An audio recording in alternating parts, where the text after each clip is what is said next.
Kurt Lewin, the renowned psychologist and researcher, said it well. There's nothing so practical as a good theory. Well, how about 10 good theories? To improve your ability to lead, here are 10 of the best-known leadership theories in 5 minutes. First are what was originally called the great man theory. It postulated that great leaders are born, not made. You either have it or you don't. And then it tried to identify the set of attributes that all of these natural-born leaders have in common. While it's now become clear that leadership is actually learnable, there's indeed truth to the notion that some people inherently have more leadership gifts than others. So this was a good start. It spawned something called the trait theory of leadership, a line of research that examines which individual characteristics we should pursue to lead effectively. The upside is that it's easy to understand. Be like this and people will follow you. But the downside is that it's identified dozens of traits, and no single set has emerged as the ideal for all circumstances, so it can be overwhelming to attempt. Somewhat related is the skills theory of leadership.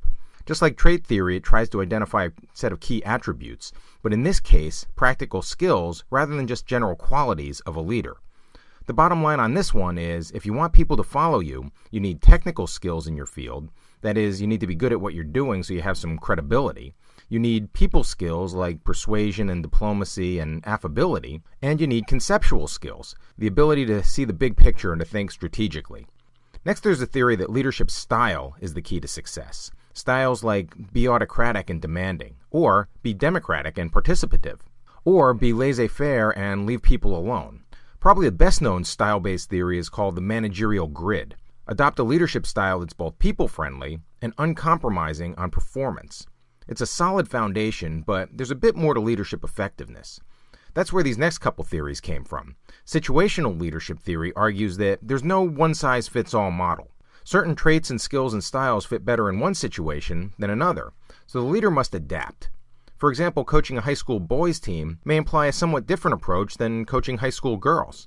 Same objectives and standards perhaps, but to get great results might require more of a disciplinarian for the boys, but a highly relational coach for the girls.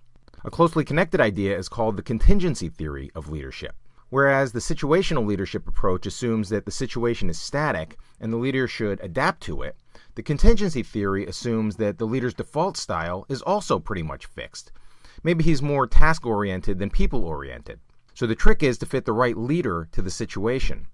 Bottom line, effective leadership is contingent on matching the leader's style to the setting.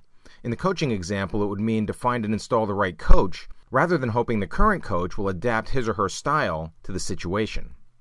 Transactional leadership and transformational leadership are two theories that we can consider together. As the term implies, transactional leadership means that there's a reciprocity of behavior between the leader and the follower.